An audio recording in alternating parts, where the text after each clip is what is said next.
Polos Alfance dalam Dunia 11 Pagi. Dimulakan dengan perkembangan dalam negara. 2 juta dos vaksin COVID-19 Sinovac mampu disediakan Pharma Niaga dalam tempoh sebulan setelah proses penghilangan dan pembotolan diluluskan. Perkara itu diakui Menteri Penyelaras Program Imunisasi COVID-19 Kebangsaan yang juga Menteri Sains, Teknologi dan Inovasi Khairi Jamaluddin. Dalam sidang media di KLIA selepas menyambut ketibaan 200 liter vaksin COVID-19 keluaran Sinovac yang diterbangkan dari Beijing, China, beliau berkata jumlah itu menunjukkan bekalan vaksin berkenaan di negara ini dijamin mencukupi. Kualiti dan potensi vaksin yang dikeluarkan Pharma Niaga juga adalah sama dengan vaksin yang dihasilkan kilang Sinovac di China. Sehingga pukul 7 pagi tadi, sebanyak 1,183,779 pendaftaran untuk suntikan vaksin telah diterima menerusi MySejahtera, manakala sehingga semalam 3,580 orang telah diberikan suntikan. Arab Saudi menolak sepenuhnya laporan risikan Amerika Syarikat yang menuduh Putera Mohammed bin Salman meluluskan operasi pembunuhan wartawan Jamal Khashoggi pada tahun 2018. Kementerian Luarnya dalam satu kenyataan menegaskan penilaian negatif yang dibuat di dalam laporan berkenaan ternyata palsu dan tidak boleh diterima. Ia mengandungi maklumat dan kesimpulan yang tidak tepat. Menurutnya, jenayah itu dilakukan oleh sekumpulan individu dan kerajaan telah mengambil segala tindakan yang perlu untuk mengelakkan kejadian sama berulang. Dalam laporan dikeluarkan oleh pentadbiran Presiden Joe Biden itu, perisik Amerika Syarikat menyimpulkan bahawa putera mahkota meluluskan operasi di Istanbul, Turki untuk menangkap atau membunuh Khashoggi. Susulan itu, Washington menyekat visa 76 warga Arab Saudi yang mempunyai kaitan dengan kes pembunuhan itu. Bagaimanapun, sekatan tersebut tidak dikenakan terhadap putera Mohammed.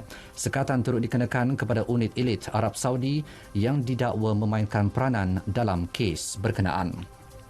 Dalam perkembangan lain, Washington menyifatkan serangan udara tenteranya di kedudukan kumpulan bersenjata yang disokong Iran di timur Syria sebagai satu amaran buat Tehran. Presidennya Joe Biden berkata, Iran tidak boleh bertindak sesuka hati tanpa dikenakan sebarang hukuman.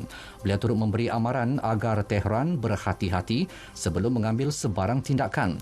Terdahulu, Setiausaha Akhbar Biden, Jen Psaki berkata, serangan itu merupakan isyarat keras Biden untuk mengambil apa jua tindakan bagi melindungi rakyat Amerika.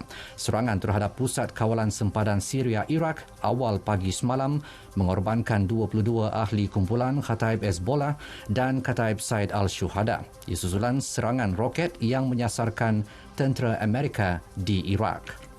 Sementara itu, Syria menyifatkan serangan udara di Deir al-Zor, sempadan negara itu dengan Iraq sebagai satu tindakan pengecut.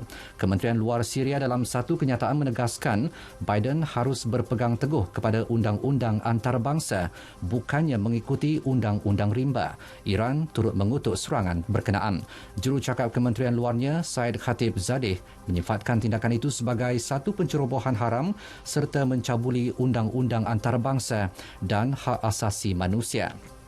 Majlis Keselamatan PBB meluluskan sebulat suara resolusi yang menggesa akses vaksin COVID-19 di negara yang dilanda konflik dan miskin ditingkatkan. Menurut seorang diplomat, seluruh negara berdepan dengan ancaman pandemik COVID-19 yang sama dan ia memerlukan kerjasama antarabangsa serta tindakan multilateral. Ini dalam usaha memastikan agihan vaksin COVID-19 yang lebih adil dan saksama.